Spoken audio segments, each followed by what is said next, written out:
Hi friends, कैसे हैं आप लोग। उम्मीद करते हैं बहुत ही अच्छे होंगे। दोस्तों, आज आप लोगों के बीच में उत्तर प्रदेश शिक्षक पात्रता परीक्षा यानी कि यूपी टेट हो या सुपर टेट हो या सी टेट हो, उससे संबंधित बहुत ही महत्वपूर्ण भाग लेके आप लोगों के बीच में उपस्थित हुआ हूँ। ये भाग 2 है और इसका विषय है दोस्तों पर्यावरणीय अध्ययन।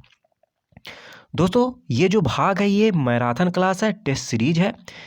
यदि आप लोगों के इस भाग में 15 प्रश्न सही होते हैं तो ये मान के चलिए कि पर्यावरणीय अध्ययन, जो कि बहुत ही महत्वपूर्ण भाग माना जाता है, चाहे यूपी टेट हो या सुपर टेट हो या सी टेट हो, उसमें आप लोग सरलतापूर्वक पास हो जाएंगे। यानी कि आप लोगों की पर्यावरणीय अध्ययन जो विषय है उसकी तैयारी बहुत ही अच्छे से चल रही है। दोस्तों, ये जो भाग है इसमें एक एक प्रश्न दोस्तों बहुत ही चुने हुए प्रश्न है, मोस्ट इम्पॉर्टेंट प्रश्न है। आप लोग लास्ट तक जरूर देखिए। ज़्यादा टाइम नहीं लेंगे दोस्तों, चलिए वीडियो को स्टार्ट करते हैं। दोस्तों, प्रश्न 1 आप लोगों की स्क्रीन पे ये रहा। आप लोग यहाँ पे देख सकते हैं, मोस्ट इम्पॉर्टेंट प्रश्न है और इससे पहले ये यूपी टेट 2019 में भी पूछा जा चुका है। ये प्रश्न दोस्तों कह रहा कि एशिया का सबसे बड़ा पशु मेला आयोजित होता है, कहाँ पे आयोजित होता है। ऑप्शन ए कह रहा पुष्कर, ऑप्शन बी कह रहा नासिक में, ऑप्शन सी कह रहा हरिद्वार में और ऑप्शन डी कह रहा सोनपुर में। तो प्रश्न 1 का राइट आंसर होगा ऑप्शन डी, यानी कि सोनपुर में। कुछ चीजें हैं दोस्तों, इसके बारे में भी समझ लीजिए। सोनपुर जो जगह है वो पड़ता है बिहार में, और ये जो पशु मेला है ये आयोजित जो होता है किस महीने में होता है ये भी आप लोग जान लीजिए। नवंबर और दिसंबर महीने में ये पशु मेला लगता है। चलिए दोस्तों, प्रश्न 2 देखते हैं। दोस्तों, प्रश्न 2 आप लोगों की स्क्रीन पे ये रहा। आप लोग यहाँ पे देख सकते हैं, वेरी वेरी इंपॉर्टेंट प्रश्न दोस्तों। और इससे पहले ये सुपर टेट का जो एग्ज़ाम हुआ था, इससे पहले 2019 में, उसमें ये प्रश्न पूछा जा चुका है। ये प्रश्न दोस्तों कह रहा कि नाथुला दर्रा भारत के किस राज्य में स्थित है। ऑप्शन ए कह रहा अरुणाचल प्रदेश, ऑप्शन बी कह रहा असम, ऑप्शन सी कह रहा सिक्किम और ऑप्शन डी कह रहा मेघालय। तो जो ये नाथुला दर्रा है यह स्थित है सिक्किम में, यानी कि प्रश्न 2 का राइट आंसर होगा ऑप्शन सी। एक चीज़ और दोस्तों ये भी आप लोग याद रखिएगा, यदि प्रश्न पूछता है कि भारत का सबसे कम जनसंख्या वाला राज्य कौन सा है, तो उसका भी राइट आंसर होगा सिक्किम। और पूछे यदि दोस्तों सबसे अधिक जनसंख्या वाला राज्य, तो उसका राइट आंसर होगा उत्तर प्रदेश। ये कुछ चीज़ें हैं दोस्तों, ये भी आप लोग याद रखिएगा। चलिए अगला प्रश्न देखते हैं। दोस्तों, प्रश्न 3 आप लोगों की स्क्रीन पे ये रहा। बहुत ही अच्छा प्रश्न है दोस्तों। ये प्रश्न दोस्तों कह रहा कि अम्ल वर्षा होती है, किस कारण से अम्ल वर्षा होती है, इस प्रश्न का कहने का मतलब है। ऑप्शन ए कह रहा कारखानों से, ऑप्शन बी कह रहा पेट्रोल से, ऑप्शन सी कह रहा कोयला जलाने से और ऑप्शन डी कह रहा लकड़ी से। तो अम्ल वर्षा जो होती है सामान्य रूप से होती है कारखानों से। तो प्रश्न 3 का राइट आंसर होगा ऑप्शन ए, यानी कि कारखानों से। चलिए दोस्तों अगला प्रश्न देखते हैं। दोस्तों, प्रश्न 4 आप लोगों की स्क्रीन पे ये रहा। बहुत ही इंपॉर्टेंट दोस्तों प्रश्न है, और इससे पहले यूपी टेट 2018 में भी आ चुका है। ये प्रश्न दोस्तों कह रहा कि विश्व पर्यावरण दिवस कब मनाया जाता है। ऑप्शन ए कह रहा 5 जून, ऑप्शन बी कह रहा 2 दिसंबर, ऑप्शन सी कह रहा 16 सितंबर और ऑप्शन डी कह रहा 11 जुलाई। तो प्रश्न 4 का राइट आंसर होगा दोस्तों ऑप्शन ए, यानी कि 5 जून। 5 जून को प्रत्येक वर्ष विश्व पर्यावरण दिवस मनाया जाता है। यदि दोस्तों प्रश्न पूछे कि पहली बार विश्व पर्यावरण दिवस कब मनाया गया, तो ये मनाया गया था 1974 को। ये भी आप लोग याद रखिएगा। और 2021 में जो विश्व पर्यावरण दिवस मनाया गया है उसकी थीम आप लोग याद रखिएगा। उसकी थीम थी इकोसिस्टम रिस्टोरेशन। इकोसिस्टम रिस्टोरेशन, ये भी आप लोग याद रखिएगा। चलिए अगला प्रश्न देखते हैं। दोस्तों, प्रश्न 5 आप लोगों की स्क्रीन पे ये रहा। आप लोग यहाँ पे देख सकते हैं, बहुत अच्छा प्रश्न। और इससे पहले यूपी टेट 18 में भी पूछा जा चुका है। ये प्रश्न दोस्तों कह रहा कि wild life institute of India कहाँ स्थित है? ऑप्शन ए कह रहा अहमदाबाद, ऑप्शन बी कह रहा नई दिल्ली, ऑप्शन सी कह रहा कोयम्बटूर, ऑप्शन डी कह रहा देहरादून। तो ये जो wild life institute of India है वह स्थित है देहरादून में। और इसकी स्थापना कब हुई थी आप लोग ये भी याद रखिएगा, wild life institute of India की स्थापना हुई थी 1982 को। चलिए दोस्तों अगला प्रश्न देखते हैं। दोस्तों प्रश्न 6 आप लोगों की स्क्रीन पे ये रहा मोस्ट इंपॉर्टेंट प्रश्न। ये प्रश्न दोस्तों कह रहा कि निम्नलिखित रोगों में से कौन सा एक जल में आर्सेनिक की बहुलता के कारणवश होता है? बहुत ही अच्छा प्रश्न है दोस्तों, और इस प्रश्न का राइट आंसर होगा ऑप्शन सी, यानी कि त्वचा कैंसर। प्रश्न 6 का राइट आंसर होगा ऑप्शन सी, त्वचा कैंसर। चलिए नेक्स्ट प्रश्न देखते हैं। दोस्तों प्रश्न 7 आप लोगों की स्क्रीन पे ये रहा, आप लोग यहाँ पे देख सकते हैं, और इससे पहले ये सुपर टेट 2019 में भी पूछा जा चुका है। ये प्रश्न दोस्तों कह रहा कि राष्ट्रीय अस्थि विकलांग संस्थान स्थित है, कहाँ पे स्थित है? ऑप्शन ए कह रहा देहरादून में, ऑप्शन बी कह रहा मुंबई में, ऑप्शन सी कह रहा कोलकाता में, और ऑप्शन डी कह रहा सिकंदराबाद में।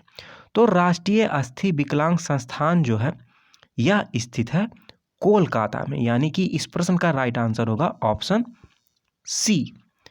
चलिए दोस्तों अगला प्रश्न देखते हैं। दोस्तों प्रश्न 8 आप लोगों की स्क्रीन पे ये रहा, आप लोग यहाँ पे देख सकते हैं। ये प्रश्न दोस्तों कह रहा कि भारत में प्रोजेक्ट टाइगर प्रारंभ किया गया था, कब किया गया था प्रारंभ? ऑप्शन ए कह रहा 1972, ऑप्शन बी कह रहा 1973, ऑप्शन सी कह रहा 1981, और ऑप्शन डी कह रहा 1985। तो प्रश्न 8 का राइट आंसर होगा ऑप्शन बी, यानी कि 1973 में। और इससे पहले दोस्तों ये यूपी टेट 2017 में भी पूछा जा चुका है। चलिए दोस्तों अगला प्रश्न देखते हैं। दोस्तों प्रश्न 9 आप लोगों की स्क्रीन पे ये रहा मोस्ट इंपॉर्टेंट प्रश्न, आप लोग यहाँ पे देख सकते हो, इससे पहले यूपी टेट 2011 में भी आ चुका है। ये प्रश्न दोस्तों कह रहा कि पेड़ पौधे प्रदूषण को घटाते हैं क्योंकि वे अवशोषण करते हैं, किस चीज़ का अवशोषण करते हैं? ऑप्शन ए कह रहा सल्फर डाइऑक्साइड, ऑप्शन बी कह रहा कार्बन डाइऑक्साइड, ऑप्शन सी कह रहा कार्बन मोनोऑक्साइड, और ऑप्शन डी कह रहा नाइट्रोजन। तो पेड़ पौधे जो होते हैं दोस्तों वो सामान्य रूप से अवशोषण करते हैं कार्बन डाइऑक्साइड का, यानी कि प्रश्न 9 का राइट आंसर होगा ऑप्शन बी, कार्बन डाइऑक्साइड। चलिए दोस्तों अगला प्रश्न देखते हैं। दोस्तों प्रश्न 10 आप लोगों के स्क्रीन पे ये रहा मोस्ट इंपॉर्टेंट प्रश्न। ये प्रश्न दोस्तों कह रहा कि पारिस्थितिकीय तंत्र में एक टिकाऊ जैव समूह कहलाता है, उसे क्या कहते हैं? ऑप्शन ए कह रहा इकोटोन, ऑप्शन बी कह रहा है सक्सेशन, ऑप्शन सी कह रहा क्लाइमैक्स, और ऑप्शन डी कह रहा सीरल। तो इस प्रश्न का राइट आंसर होगा ऑप्शन ए, यानी कि इकोटोन। यानी कि प्रश्न 10 का राइट आंसर होगा ऑप्शन ए, इकोटोन। चलिए दोस्तों अगला प्रश्न देखते हैं। दोस्तों प्रश्न 11 आप लोगों की स्क्रीन पे ये रहा मोस्ट इंपॉर्टेंट प्रश्न, बहुत ही अच्छा प्रश्न है दोस्तों, कई बार ये प्रश्न परीक्षाओं में पूछा जा चुका है। ये प्रश्न दोस्तों कह रहा कि भारत में मैंग्रोव वनस्पति अधिक विस्तृत रूप में पाई जाती है, कहाँ पे पाई जाती है? ऑप्शन ए कह रहा मालाबार तट में, ऑप्शन बी कह रहा सुंदरवन में, ऑप्शन सी कह रहा है कच्छ के रण में, और ऑप्शन डी कह रहा तटीय उड़ीसा में। तो प्रश्न 11 का राइट आंसर होगा ऑप्शन बी, यानी कि सुंदरवन में। और दोस्तों आप लोग ये भी याद रखिएगा सुंदरवन कहाँ पे पाया जाता है? पश्चिम बंगाल के दक्षिण भाग में, ये भी आप लोग याद रखिएगा, मोस्ट इंपॉर्टेंट है दोस्तों। सुंदरवन जो है वो पाया जाता है पश्चिम बंगाल के दक्षिण भाग में। चलिए नेक्स्ट प्रश्न देखते हैं। दोस्तों प्रश्न 12 आप लोगों की स्क्रीन पे ये रहा, आप लोग यहाँ पे देख सकते हैं, बहुत अच्छा प्रश्न है दोस्तों, इससे पहले यूपी 2019 में भी पूछा जा चुका है। ये प्रश्न दोस्तों कह रहा कि समता के अधिकार का उल्लेख संविधान के किन अनुच्छेदों में मिलता है? यहाँ पे आप लोगों को दोस्तों 4 ऑप्शन दिख रहे होंगे, जितने भी दोस्तों ऑप्शन हैं सभी अनुच्छेद मोस्ट इंपॉर्टेंट है। तो समता की बात करता है कौन सा अनुच्छेद, ये भी आप लोग जान लीजिए, ये करता है अनुच्छेद 14 से 18, यानी कि इस प्रश्न का राइट आंसर होगा ऑप्शन डी। अब जितने अनुच्छेद है दोस्तों इसको भी हम लोग समझ लेते हैं। अनुच्छेद जो 23-24 है वो बात करता है शोषण के विरुद्ध अधिकार का। मोस्ट इंपॉर्टेंट है दोस्तों ये 23-24 बात करता है शोषण के विरुद्ध के अधिकार का। और अनुच्छेद 25 से 28 जो है वो बात करता है धार्मिक स्वतंत्रता की। ये भी आप लोग याद रखिएगा। और लास्ट जो है अनुच्छेद 19 से 22 ये बात करता है स्वतंत्रता के अधिकार की। तो जितने भी दोस्तों अनुच्छेद हैं आप लोग इसको एक एक चीज को याद कर लीजिए। चलिए दोस्तों अगला प्रश्न देखते हैं। दोस्तों प्रश्न 13 आप लोगों की स्क्रीन पे ये रहा, आप लोग यहाँ पे देख सकते हैं। और इससे पहले यूपी टेट 2018 में भी पूछा जा चुका है। ये प्रश्न दोस्तों कह रहा कि अपशिष्ट उत्पादकों को खाने वाले जीवों को कहा जाता है, यानी कि क्या कहते हैं। ऑप्शन ए कह रहा शाक भक्षी, ऑप्शन बी कह रहा मृतक भक्षी, ऑप्शन सी कह रहा मांस भक्षी और ऑप्शन डी कह रहा रसायन भक्षी। तो अपशिष्ट उत्पादकों को जो खाते हैं उन जीवों को कहा जाता है मृतक भक्षी, यानी कि प्रश्न 13 का राइट आंसर होगा ऑप्शन बी। चलिए दोस्तों प्रश्न 14 देखते हैं। दोस्तों प्रश्न 14 आप लोगों की स्क्रीन पे ये रहा, आप लोग यहाँ पे देख सकते हैं। मोस्ट इंपॉर्टेंट प्रश्न, कई बार कई एग्जामों में ये प्रश्न पूछा जा चुका है। ये प्रश्न दोस्तों कह रहा कि मॉन्ट्रियल प्रोटोकॉल किससे संबंधित है। ऑप्शन ए कह रहा ओजोन क्षय, ऑप्शन बी कह रहा परमाणु हथियार, ऑप्शन सी कह रहा लैंड माइन्स, ऑप्शन डी कह रहा सागर तट।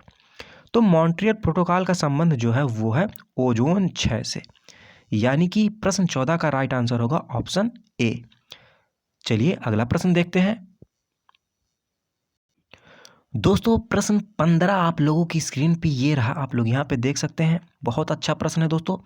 ये प्रश्न दोस्तों कह रहा कि विश्व वन्य जीव निधि का शुभांकर क्या है। ऑप्शन ए कह रहा भालू, ऑप्शन बी कह रहा बाघ, ऑप्शन सी कह रहा हिरण, ऑप्शन डी कह रहा पांडा।